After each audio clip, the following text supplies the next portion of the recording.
welcome to video 18 of the Nautical non-sense rebuild. This week we were delayed a little bit due to Hurricane Michael that hit in Panama City, about 150-200 miles in that direction. We did get a little rain, not much wind, but mainly just some rain, so been delayed a few days working on the boat this week. So, and also this week my wife had major knee surgery, so been having to take care of her and do my husbandly duties, so hopefully she'll get a speedy recovery. So this week, try to get our subfloor in. I keep saying that, but that's what our plan is. Get the subfloor in, possibly get the tanks in and get a temporary floor in to cover it, and until we can get the regular floor in, which that'll be my next thing, is to get the floor in. So hope you enjoy this week's video. If you do, like it and subscribe. Got one fuel board in here, but I measured exactly, which I should have allowed me some room back here, because I don't know if you can hear that or not. Even if I put some caulking or something in there, that's not. So I'm going to put a little bigger gap. I'm going to take it out, cut this edge, reseal it, and then put it back in. That way, should it rock with fuel in it, I won't hear that. Okay, the floors are in. That part, at least, we're about ready to set tanks back in here. I got to cut a piece to put in there, but I may not do that right now.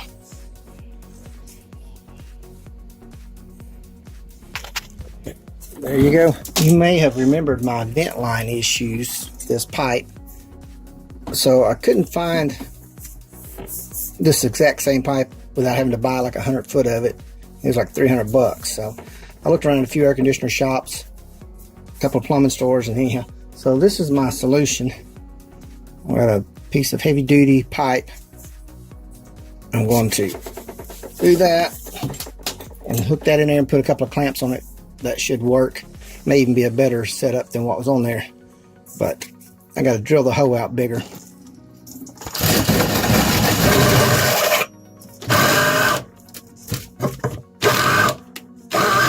Yeah. Let's try that one more time.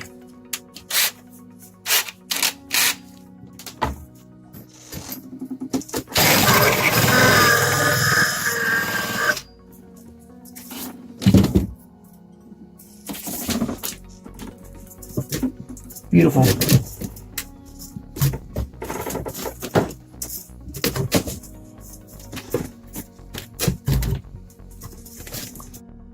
It's gonna be a tight fit. All right.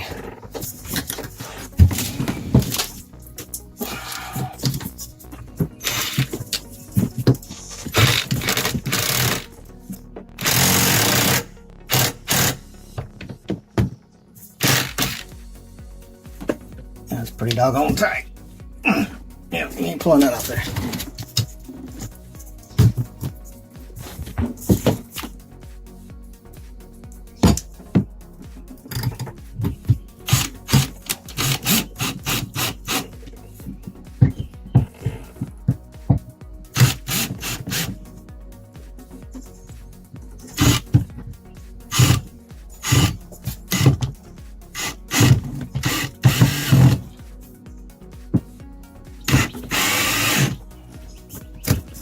Here we go. Vent line's done. Okay, I'm getting ready to install the aft bilge pump. So let me show you what I got. Some of y'all will probably not agree with my choice on this bilge pump, but here we go. So there it is. This is the bilge pump I'm going to use in the aft end, which I can get to the aft end to replace it. I was willing to spend the money to buy a name brand and didn't have a problem with that, but this is a 2,000 gallon bilge pump that I found online, and the reviews were, it was all 5 stars. Now hopefully it wasn't reviews by the company that manufactured the pump, but they said if you take this and put it next to the Rural pump, everything's the same. This top everything will fit the other one. It's identical, the same basket. They said it looks like it was manufactured in the same factory. It's got the same motor. But this one was, I think I paid $45, including shipping. Took me a little while to get it, but we'll see. Now for the middle pumps that are hard to get to, I'm going to go with, like I said, probably a Johnson or a name brand pump.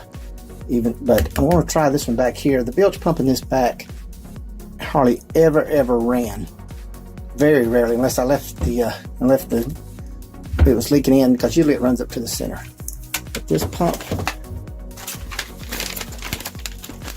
you see, no name, just automatic bilge pump. Wiring diagram.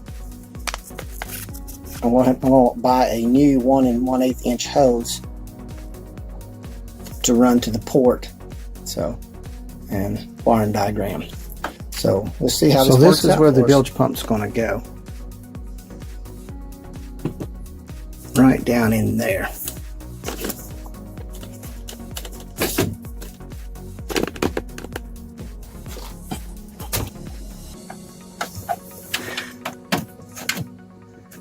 I'm going to sit it about like that. It's got to have 2-inch clearance here, which I've got plenty. Needs 2-inch clearance all the way around it. I think this will give me enough room.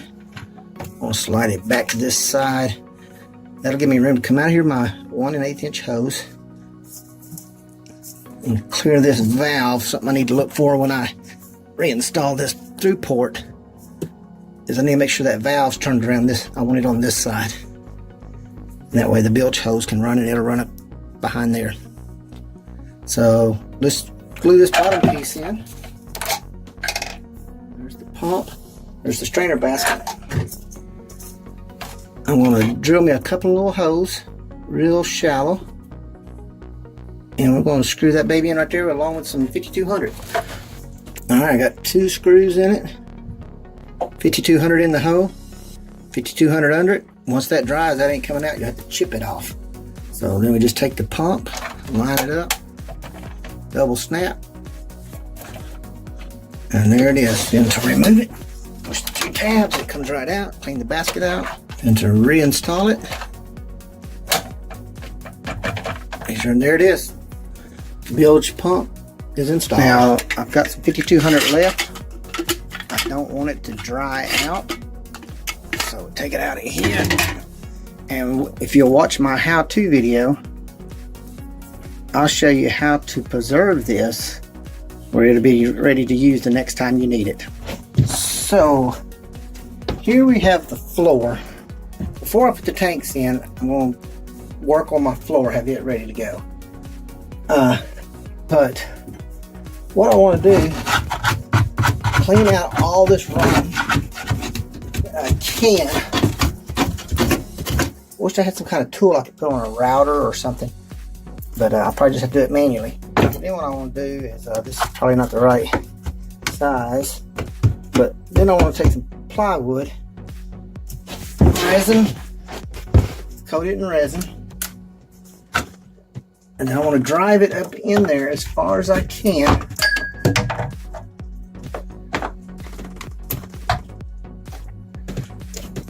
All the way around.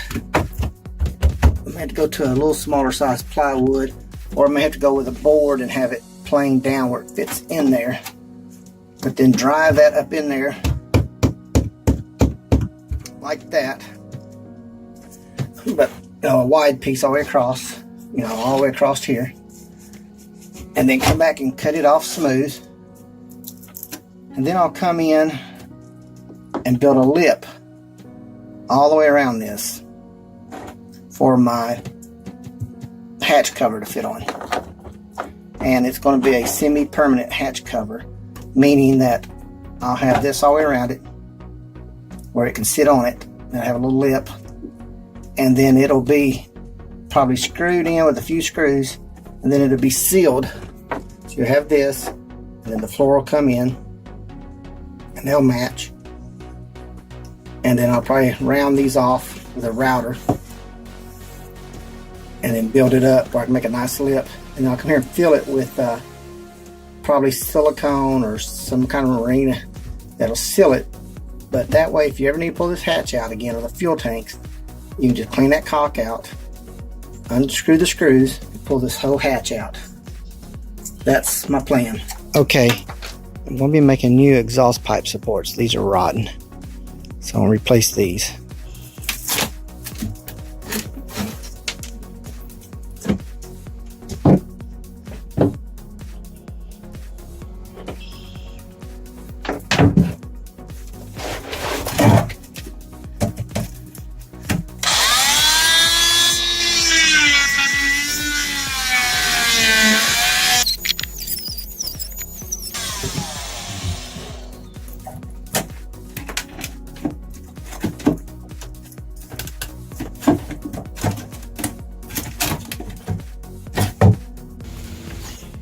So my plan is to cut out a neat piece for this, and I'm going to cut it down the middle, jigsaw my hoe out, and then when this goes back around the pipe, it'll be in two sections, and I'll put a brace across here and a brace across here to hold it together.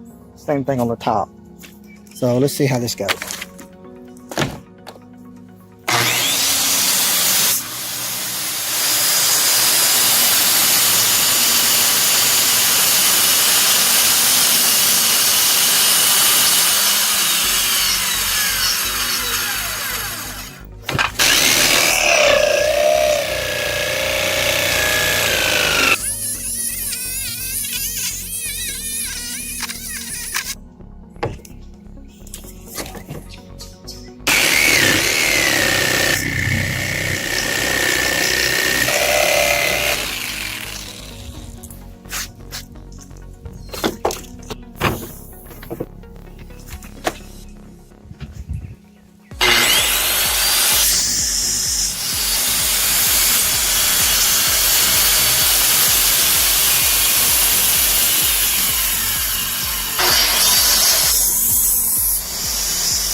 See how this works out. Let's see, this is that's the bottom. Trim it back there. Yeah, allow for that drop down.